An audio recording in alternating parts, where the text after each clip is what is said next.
Good sign.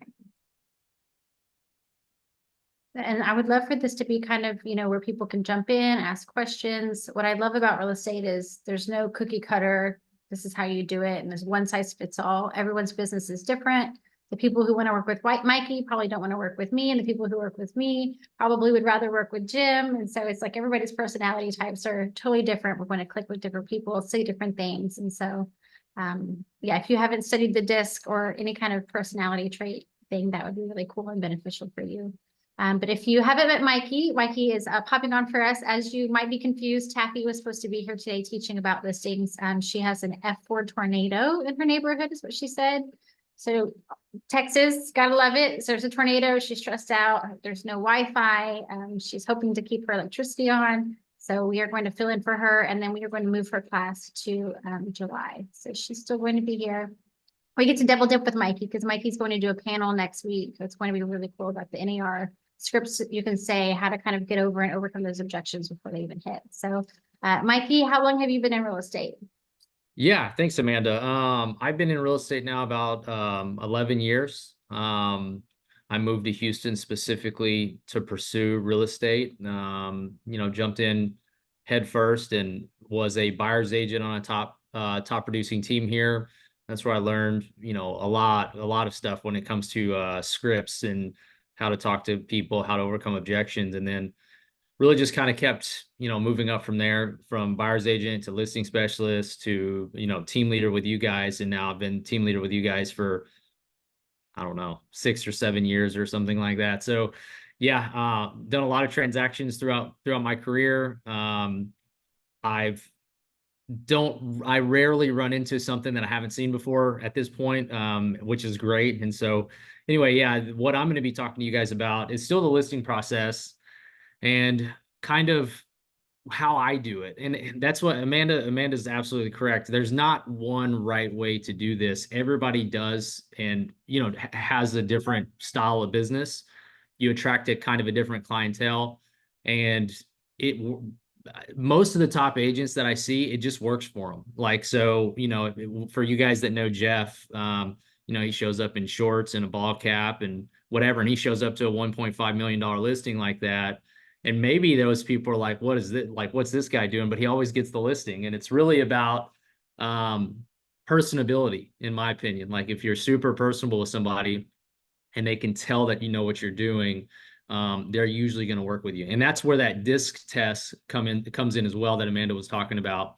You can actually see, based off the DISC test, if you're, really going to be geared more towards buyers or sellers or, things like that. When I first got into real estate, I was super buyer focused. I mean, I was, I still am. I still like working with buyers and everything, but I couldn't overcome the seller's objections. I couldn't be like I won't call it aggressive, but as direct as I needed to be.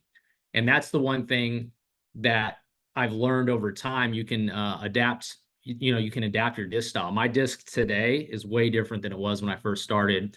And it's just adapting on that. So this is going to be interactive if you guys want. So of course we can have a Q&A at the end, but if y'all have any questions while I'm going through this, just let me know. I mean, that's, I want this to be, interactive. And I know it's kind of off the cuff a little bit because we, didn't fully prepare, but we're going to make it work.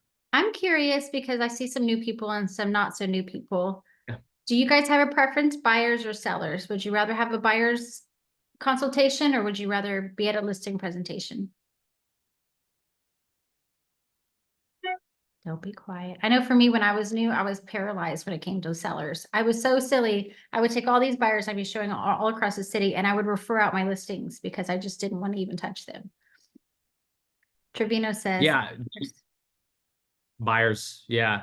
I feel like with buyers, it's super easy to connect with them. And it's easy to be super friendly, and they like that. And with sellers, they want you to be friendly, but they want you to be super direct. How are you going to sell my house? I don't want you to sit here and, be all warm and fuzzy with me. And it's funny because it does get like that once you get the listing and like, you start getting really friendly. But that's kind of the mindset shift that I had to have as well, is hey, this is what I'm going to do to get this sold for you. And that's what they like to hear. But I was the same. At first, I was all buyers. Yeah, I mean, I at first my listing conversion was terrible. I mean, it was probably 10% or 15%. I don't want to say. But now it's more like 85-90% of the listings I go on, I get. And the ones that I don't get, typically it's pricing issues. And we're going to discuss that here in a minute, but typically it's myself and that seller cannot come to an agreement on pricing. And so, because there are unrealistic sellers out there that you definitely do not want to work with, which we'll kind of go over here in a minute. But Perfect. um, I think that listings is leverage. So for those of you who are scared of listings or who haven't taken on a listing, I mean, you go to that house one time, maybe twice, and you're done. Everything else you can do from home, and you make the same amount of money. Mike, yep. do you want to start with how are you getting your listing appointments, or do you want to start with once you have a listing appointment, how does that process go?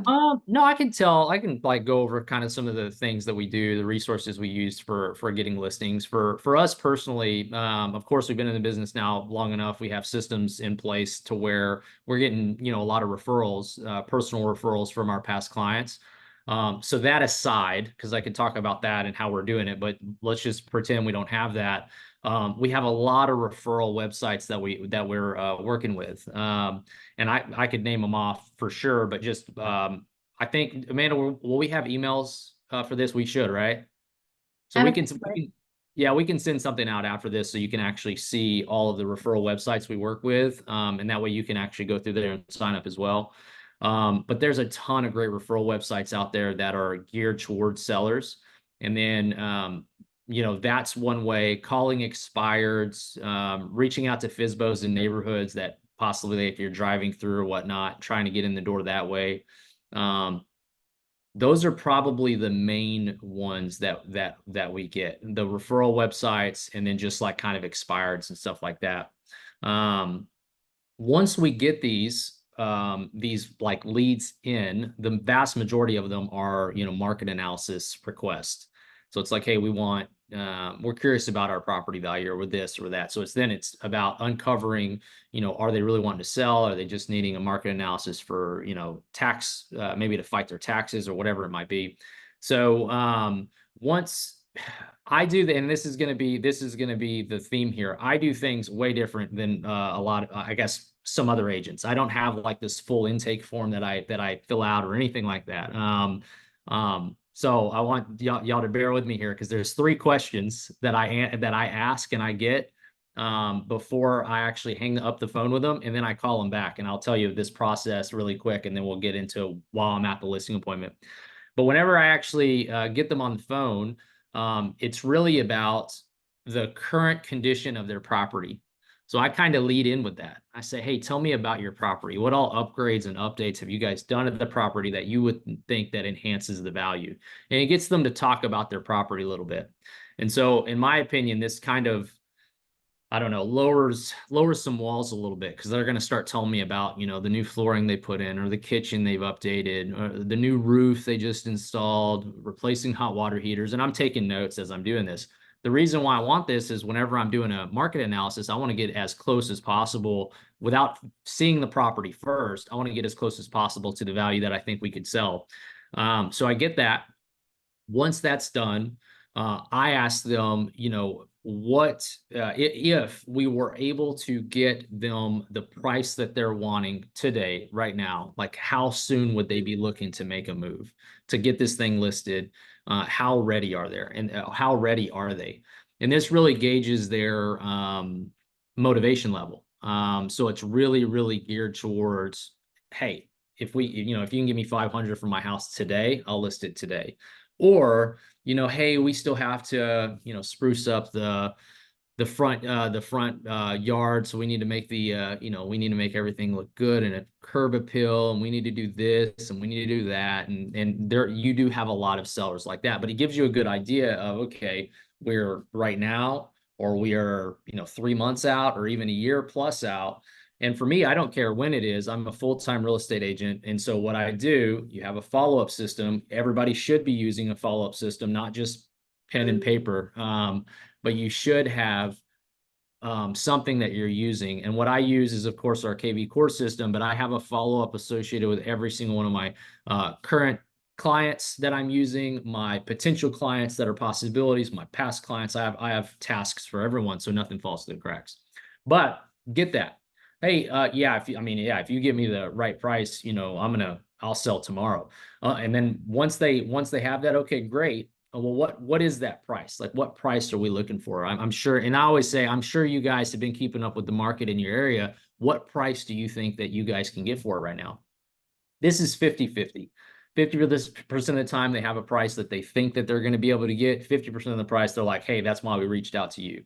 Either way, I'm cool with it. I don't really care if they give me the price or not. And you'll see that here in a minute on why. So once I get that info, like I said, this is a quick conversation. I say, hey, thanks so much for this. Let me do some research on the market. And then I'm going to email you this market analysis. And I'm going to then reach back out to you. And I always do same day. Don't miss this part, because now that they've given you this info, they're going to answer the call whenever you call back. And I'm serious. They answer every time. They don't ghost you or anything like that. Did you So know the psychology behind what you're doing? Like the first question takes the heat off of you and puts it back onto them, and then gives them the chance to kind of warm up and talk about the property. So it's not about you and them interviewing you. It kind of takes away the power from them conversational yeah, wise. I try to make it as low pressure for them as possible, because when they start feeling pressure, they tend to either bring their walls back up or push you away and just say, hey, no, I'm not interested. And so that's what I try to avoid. And it's been working beautifully. Like, it really has. So that's the reason I do it this way. I don't know. Yeah. And then for you to even say, I'm sure you've been keeping up with the market. Half of them haven't been keeping up with the market, but they feel like, Exactly. oh, that's the thing that he does. Yep. And I feel empowered. I think that he thinks that I'm smart, kind of thing. And so it's Yep. almost like taking the heat off and giving them a compliment. So there's a lot of psychology here that you'll kind of pick up along the way, that subconsciously puts you in a better position than other agents.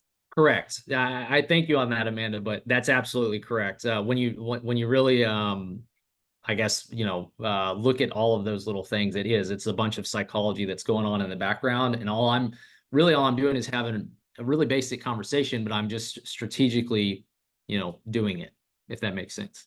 So, then, yeah, I, get off the phone and I actually run the market analysis. So I do it immediately. And I give them a range. I never say, hey, I'm going to list it for this price. You'll hear in just a second why, but I'll give them a range. And for instance, on this one, let's say he gave me 500,000, and let's say that we were in the realm of, 475 to 525, which is a decent spread.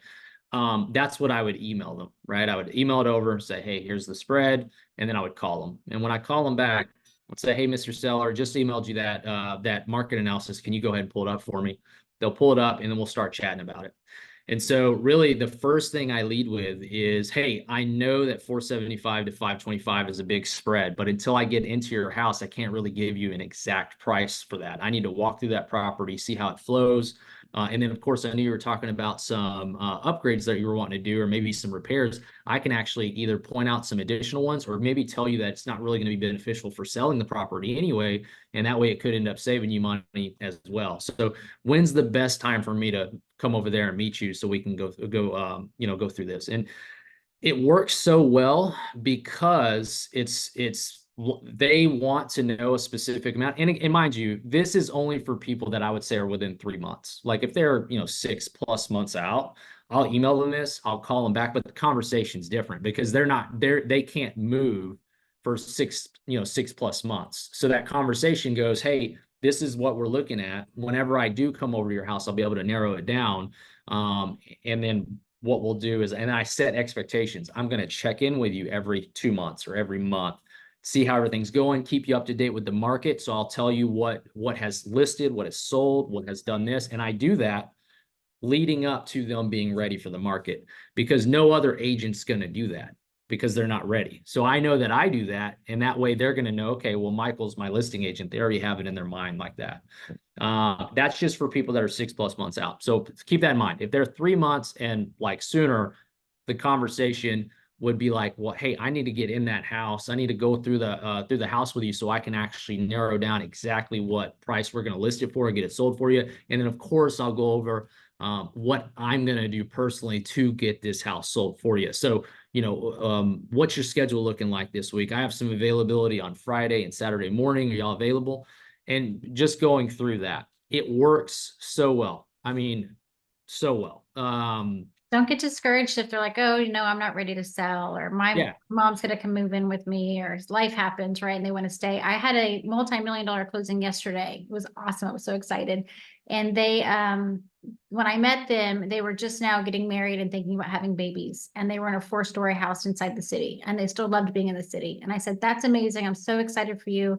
Maybe we could talk about portfolios and rental properties and stuff like that. But I'm telling you, the minute you have that baby and that baby starts going up those stairs, right around 10 months, of age, you're going to call me and you're going to want a real house with 1 or 2 stories, because you're going to leave a binky on the 4th floor and you're going to be getting in the car on the 1st floor, and it's not going to be worth it.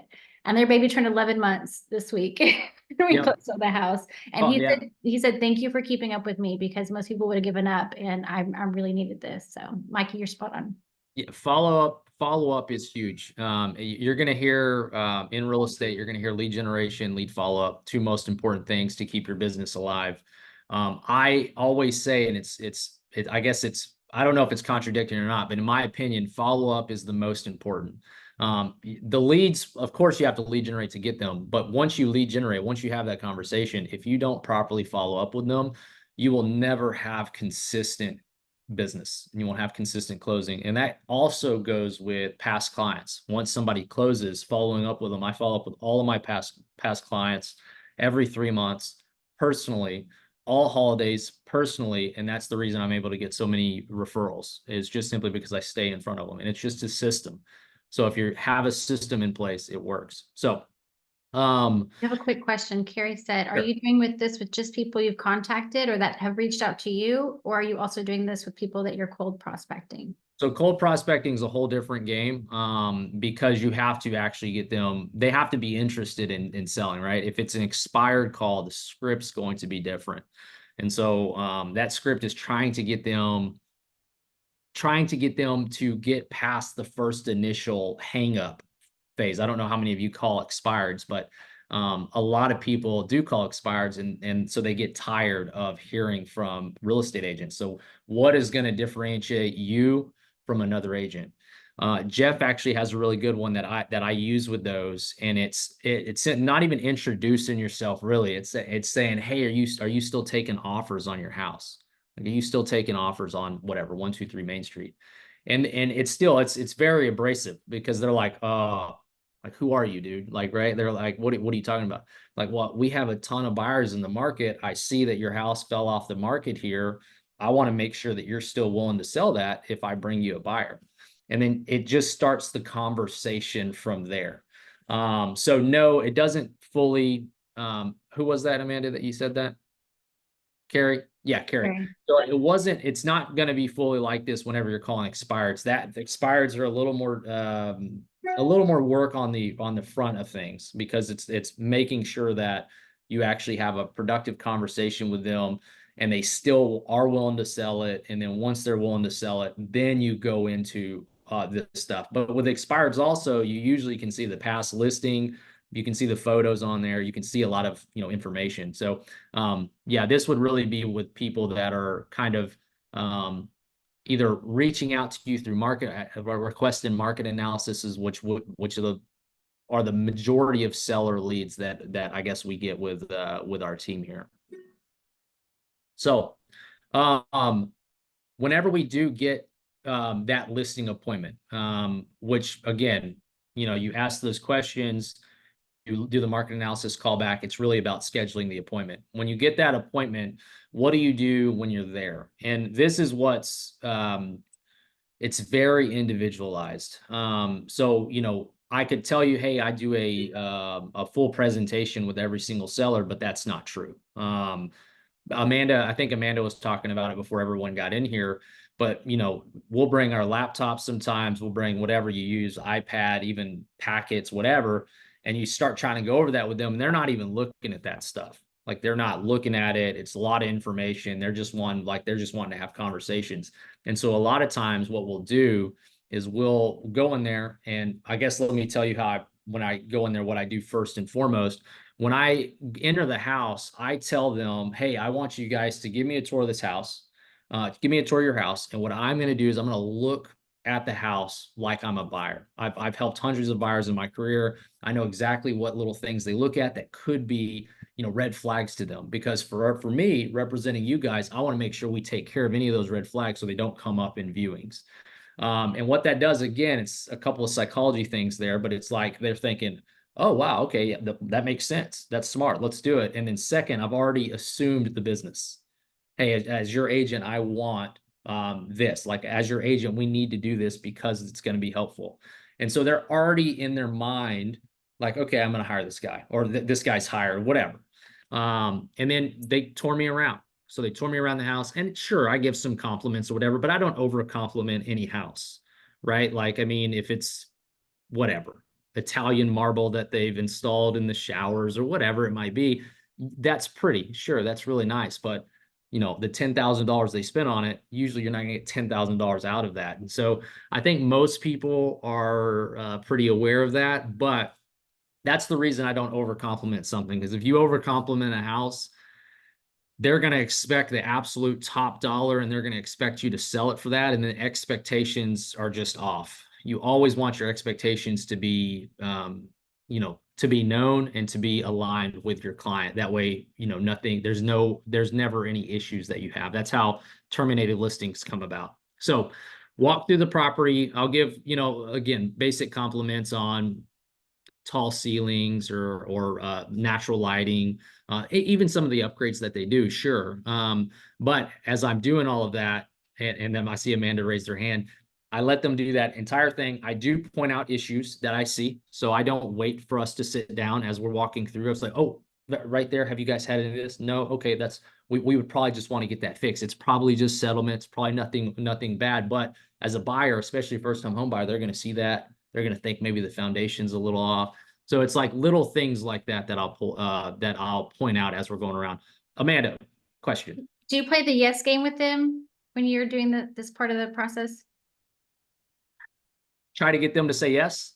Yeah, so I think you do that. So the goal is to have them say yes 3 times to you before you sit down and do your presentation. And the whole Oh, idea I see. I yeah, guess I do that, but I didn't realize I did that. yeah, it's called the yes. I call it the yes game. But the whole concept is they're starting to not, when you meet someone for the first time and you know that they're going to cost you a lot of money and you're going to business with them, you have a little bit of a shield up, right? And it is what it is. And so just having them start getting used to saying yes and listening to you and kind of agreeing with your terms, whatever they can be. It can be, oh my gosh, it's gorgeous outside, isn't it? Or I'm going to stick my stuff over here. Is that okay? Or can you give me a glass of water? Or like you said, can you give me a tour? Whatever it is, it could be about a sports game that's coming up that you see or a picture that you see on the wall. Yes 3 times before you guys sit down, and that way it's just a much easier conversation than a stiff one. And as you're walking around too, I'm glad you brought this up, Amanda, but like you will see things that you mesh with them on. The Astros, I mean, I'm wearing Houston, but like the Astros or this or that, like something happens in there where you're going to start talking and you're going to start meshing with them. And that is the start of building the rapport that you need for them to say, yeah, absolutely. Where do I sign? Essentially. But yeah, getting them to agree with you multiple times prior to actually sitting down, I think is key, and it's not difficult to do. It's just walking around and just having a normal conversation. I mean, that's really what you're doing. Once we do walk around, and we've pointed out some things and everything, I like to go right to pricing. So I want to make that clear. I don't sit down and go over my listing presentation, then talk about pricing. And I will tell you, Jeff and I actually, again, this is just people doing it differently. Jeff does this the opposite way. So there's not one right way of doing it. This is just how I do it. And so how I do it, I like to talk about pricing right then and there. So we sit down and I tell them, hey, number one thing we're going to talk about today is the pricing. Pricing's 80% of our marketing. If we price it according to the market, we're going to get this sold. I know that for a fact. I'm going to tell you what I'm going to do for marketing and everything here in a bit, but pricing is huge. So we need to make sure that we're all on the same page on that. So I pull up my laptop. I run the comps right in front of them as they're seeing it, right? And so you can do this a couple of different ways. If you're kind of techie like me, I bring my iPad as well. And so I actually have my iPad screen sharing towards them. So it's not like awkward sitting. But I'm showing them, I'm going to the matrix, I'm going to, search single family. I'm going through the entire process with them so they know that I'm not manipulating anything on there. So they see everything that I put on there. And then I get specific with certain things that matter. For instance, let's just say schools, because some schools, which do factor a lot, there could be, a road that is, maybe separating these two sections. And this section over here has this elementary school. This section over here has this elementary school. This is an A, this is a D. That plays a factor in how long things sit, how much they sell for, things like that. So saying those little things that do matter makes them start respecting your experience level of what you're talking about as well. And so anyway, putting all of that in there, and again, you've already done it before. You've already ran the comps on it. It doesn't take you long to do it. It's not like you're sitting there for 25 minutes doing this. So you put all of that stuff in there and you're like, all right, eight properties popped up. Let's hit results. And we start looking at those. And I look at those one at a time with them. So I say, hey, this very similar. So they know it's very similar. Bedrooms, bathrooms, square footage, lot size, all of that. Let's look at the photos. And then I start comparing this with theirs. So again, I get them to tell me. So for instance, let's say we're wanting to list it at 500 or they were, and there's a property that's 487 that's sold. And this property is really nice, right? Like granite countertop, whatever this has more than theirs have. I'll ask them, I'm like, what do you guys think about this one compared to yours? Like, it's pretty nice, right? And usually what they'll say is like, yeah, it's nicer than ours. Right. Yeah, I would agree. It does look like it has some nicer finishes. And if you see that one sold here at 487, they actually started the price out at 510.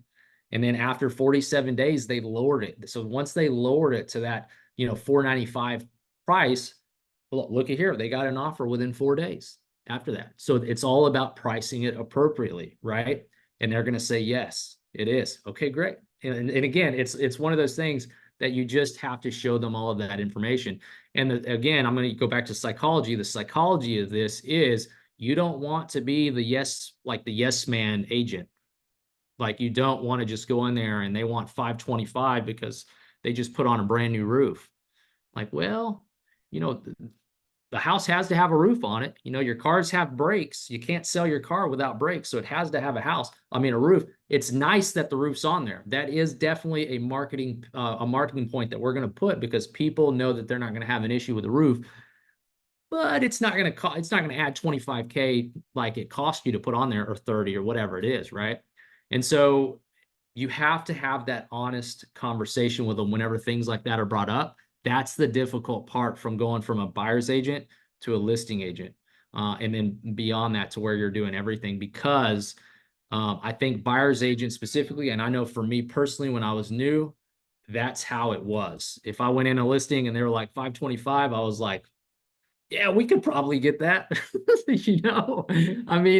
a good way for me to be like, yeah, they're gonna list with me. I'll get 525. But I don't do that anymore. I haven't done that for many years now because it just doesn't work. And the reason expectations are not going to be met. And what ends up happening is you ask for a price reduction, they get frustrated. And then you ask for a price reduction, they don't think that you're doing your job. You don't have any showings for a week, they think that you're absolutely doing nothing in the background. So again, that's why you want to fight back if you think that the pricing is different than what they do, and you want to show them with factual information.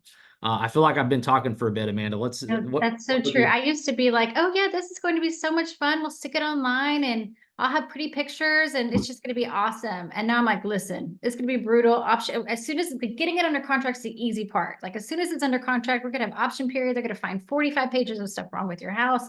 The appraiser is going to be a jerk. We're going to have to be prepared for that. I need all your upgrades. And I start making them think of all the things that could go wrong. So they know Yep. they need someone in their corner who's already preemptively thinking about all the things that could go wrong. And before I was totally a yes man. Oh yeah, that'd be great. And now I'm like, listen, you're going to meet with 4 other people. They're going to tell you they can sell this for $50,000 more. They want their sign in your yard because they're going to get paid on all the buyer leads. They don't care if your house doesn't sell. The longer it sits on the market, the more leads they're going to get. I want to sell this because I don't get paid until then. And this is all the stuff that Exactly. could go wrong. And if you don't Yep. want to work with me, call me when they ask for a price reduction and then you can work with me. And now they're like, oh, like let's skip all of that headache and Yep. let's cut to the chase.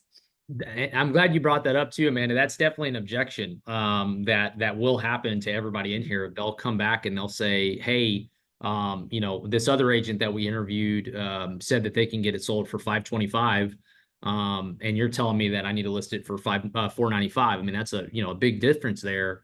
Um, like what's going on with that? I would rather get 525, right? Yeah, And be so brutally honest. you have to be brutally honest with that. And at that point, especially if I have the numbers up, right? What I like to say is, where does it show you justification for 525 on there? Do you know what a great script is for that? Go tell me. It's kind of mean, but it's nice. I can appreciate that that agent hasn't studied the market the way that I have. Oh, very good. That's a really great. Yeah, Yeah. and then you go into your stuff. Yeah. Yeah. Yeah. That's a really good one, actually. Rather Yeah. than saying they're wrong and they just want your listing. That's Yeah. like I can appreciate that they just haven't. Yeah.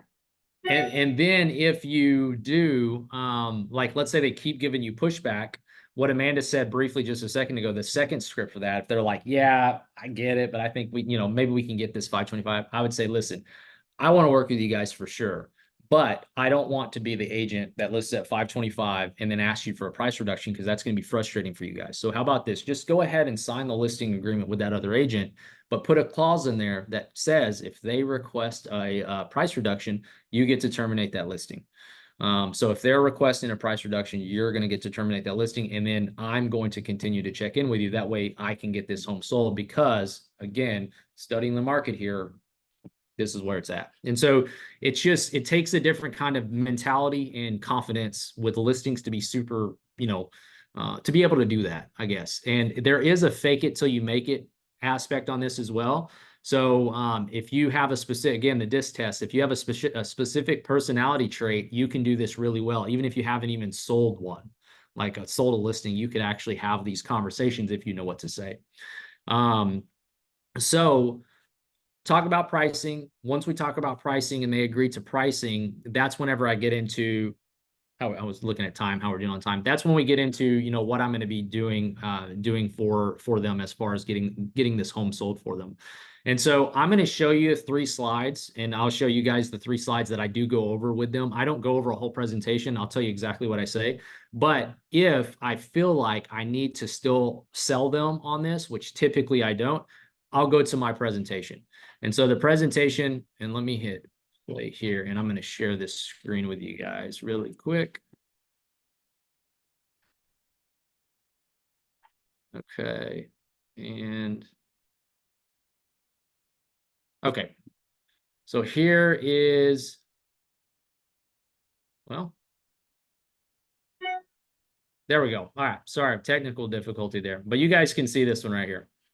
So this is the first screen or the first slide I go to. And what I always say is, hey, I'm going to send you this full presentation.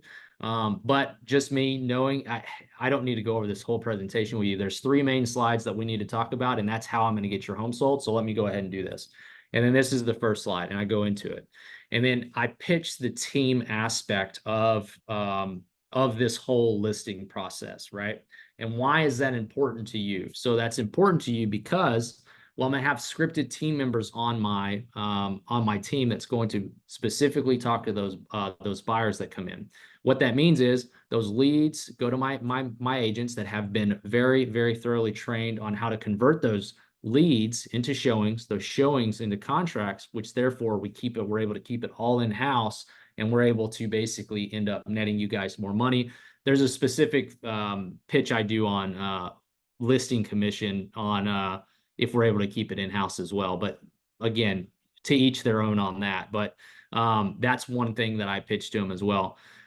Full-time staff. that I go into, I have a marketing person that does all of our marketing. We have an executive assistant that does all the paperwork, makes sure all of our I's are dotted, all of our T's are crossed, just to make sure we're in compliance with the state of Texas. And then I have, with this process, we've sold over 500 homes at this point, or 500 homes a year at this point. And so, I mean, really, we're not going to run into anything that we haven't seen 5 or 10 times before. So again, it's just confidence factor, and that's what it is. And I'll ask, what all questions you guys have about this. When they don't have any questions, I go to the next one. If you're brand new, you can say my team did this, or if you're in part of Team Legacy, we sell over 600 houses a month. So don't be afraid to leverage someone who's already done what you want to do. Don't say, hey, I'm new and I've sold 0 houses. Say my team, my group. Use that. Yep.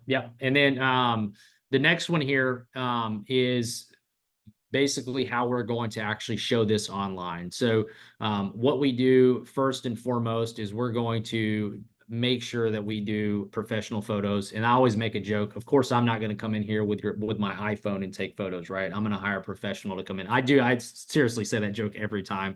They always laugh. It gets them a good laugh. But we're going to look the best online, and I'll show them some examples too. Like if I'm emailing them later, so I'll send them some of our listings or whatnot, but that is going to end up giving us more showings. We do twilight photos to make them really pop and stand out. I'll tell them about that.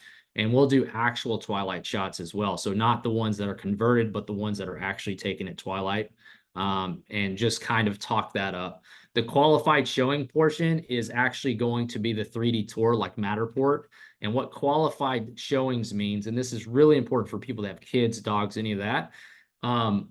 When we have that 3D tour online, that's going to eliminate any person that doesn't need that doesn't want a primary bedroom on the first floor. Let's say that your house has a primary bedroom on the second floor. They're going to be able to go in there, they're going to be able to go see that, and they're going to eliminate that. Or whatever scenario, right? It could be any scenario. They need an extra bedroom here. They don't want the dining and the living and whatever to be where it eliminates all that. And so what we say to our potential clients is the people that are actually coming through that door have already looked at all this information, and they're just needing to revisit in person what they've already seen online to make a decision. And so they're just higher quality showing appointments. And I do say this actually does usually reduce down the amount of showings that we get, which is great because you're not having to take the kids out, pack them up, pack the dogs up, leave for an hour, come back, and then they're only there for 3 seconds before they walk in and turn around because they didn't see something online that they should have.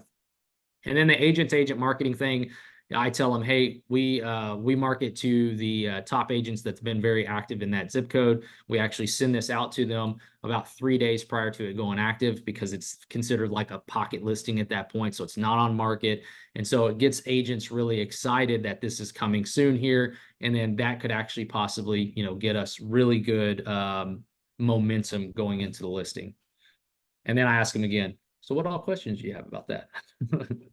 And then the third and final here is our exact marketing and listing syndication. We put it in here because I like it and I like talking about it, but it's actually included with the broker. So basically I say, hey, look, we invest into, I never say, so try not to say like pay or anything like that. I always say we invest into, because I want them to feel like we're investing into their property. We invest into an additional listing syndication service that actually goes to over 600 websites. So your average typical real estate agent, they put it online, it's going to go to about 100, which isn't bad. Don't get me wrong. That's not bad at all. But with our listing syndication, it actually goes to over 600. And we have had people from international, wherever, that have called us and we've asked them, hey, where did you find us? And they'll give us some random website we've never heard of before, and it just goes there. So basically, I want you to think about this. I always say this. You're casting a wider net to catch a buyer. You just want the widest net possible to catch that buyer. And I have a stat, any kind of stat. Like for me, I'll say most of these are international. And 12% of the cash that came in to the Woodlands last year was from Mexico, and it was cash. We would love a cash buyer, right? Yeah. We need to market internationally. And they're just like in the zone, like, oh yeah, we need to do that. And so you look like you've got it going on with this listing syndication, but EXP actually pays for it through List Hub. And then the another stream of buyers is the social media advertising. So, going into Facebook and Instagram, social media. You could even go into, making, walkthrough videos of it or whatever you might do. But again, it's just increasing that net to catch a buyer. And then as far as showings go, because a lot of people, they don't want random people through the property. So we invest into an additional showing service. And what that showing service does is it allows us to schedule on your time. So you're actually going to, talking to the seller, you're going to be able to approve a showing, cancel the showing, reschedule it, whatever you might want to do, but it also demands feedback. So the number one place that we get honest feedback from people about pricing and the property condition is through these showings. So whenever we do get that, I send that to you exactly what they say. I never sugarcoat anything. So whatever they send me, I send to you. What all questions? Okay. And then again, usually they don't have any questions over it. So I said, okay, well, next steps, and this is important here. Next steps is let me go ahead and grab a key from you. I'm going to put a lockbox on the front door so I can schedule photography. And yeah, I can get the photographer over here in, 3 days or 4 days or whatever. You want to get something from them, because if they give you something, you got the listing. If they give you the key, you got the listing. It can be Yeah. anything. It can be a copy of the survey, the receipt of the HVAC unit they just serviced, anything. If you're Anything. if you're in the middle of this presentation and you've been there for like an hour and you can see that they're just bored and they're not paying attention, close your laptop, like read the room. Some people are so focused on, I practice this presentation, I have to get it perfect. If they're not into it and they're just staring at you, close it and say, listen, buyers are more educated than ever, right? For me, I'm in Houston. They have access to HAR. They're super smart. At the end of the day, great marketing, great pictures, get a bunch of people through the door, and we have to price it right. The house will sell itself, and kind of simplify it like that and just say, it is what it is. I do this all the time. Just trust me, kind of thing. And don't go through the whole presentation if they feel overwhelmed or not interested. So don't forget to check base with them. It's more of a consultation than a presentation. Yeah. And man, yeah, if you want to reach out to me directly, I can share who I use, the photographer I use for the 3D tours. He's great too.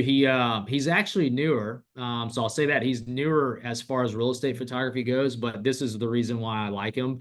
I actually requested and said, hey, I need a Matterport on this as well. He did not have a Matterport device. So he said, hey, I'll refer you to another guy that I know. And he said, you know what, let me go buy this device and I'll do it for you. And I know it's going to take me a little bit longer to shoot it and figure everything out, but I'm going to do it for you. And then that way I'll have it. And he did. So he actually went and bought a Matterport device. I don't know what the specific 3D camera is, but he bought that camera and now he offers it. So I really like him because of that, and his photos are good. Let's And his open the photos. business so he can pay for his camera you made him buy. Yeah. Hey, this is his business. I only enhanced it. So That's awesome. yeah, so good stuff. Yeah, I guess that's kind of the process there. So I'd love to open it up maybe for a Q&A or something. Amanda, let me stop the share and then answer any questions that I can. Who has questions for Mikey? He's a good one to interview because he is so unconventional, and I think that's the reason why he can close more deals. Keep it simple. Yeah. Great information, Mikey. Thank you so much. I learned so much. Do you Thanks, want Will. to share your story about your panel listing Oh my. presentation that popped up last week or two? Yeah, that's actually, yes. Okay. So, this has never happened to me before. So again, 11 years in real estate, you've seen a lot, especially we do quite a bit of business. So you see a lot of stuff. I've never ran into this situation. Show up for a listing presentation, get out, go and meet the seller. And as I'm at the door and I'm shaking his hand, we're just, passing along some pleasantries. He's kind of looking behind me and he's like, oh, okay, great. There's the other agent. And I'm like, oh, okay. And so we seriously go into this property, me, this other agent, we shake hands. Hey, how's it going? Kind of thing. Very awkward, guys. So awkward.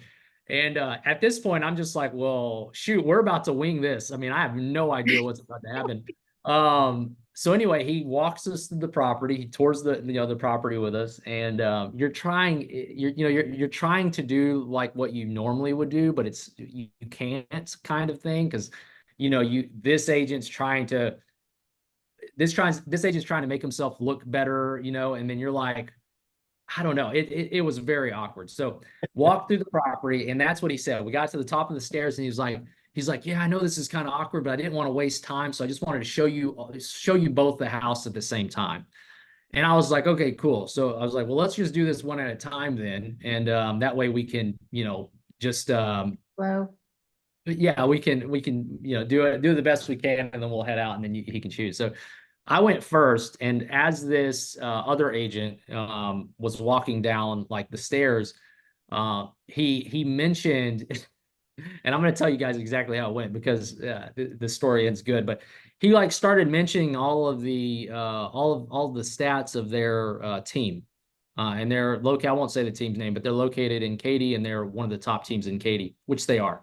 And so he started talking about, number one this, number one that, all this stuff in the area, like whatever, right? As I'm the big sitting fancy there, book, the big fancy marketing book. he was suited up. And if you guys don't know me, this is how I dress every day to showings, to appointments.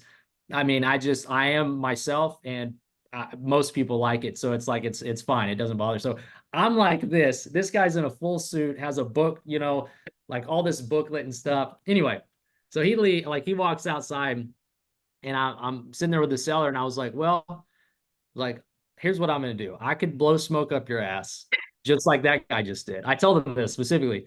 I could do that same thing and tell you about how we're number one and how many homes we've sold in the Houston MLS, but I'm not going to do that.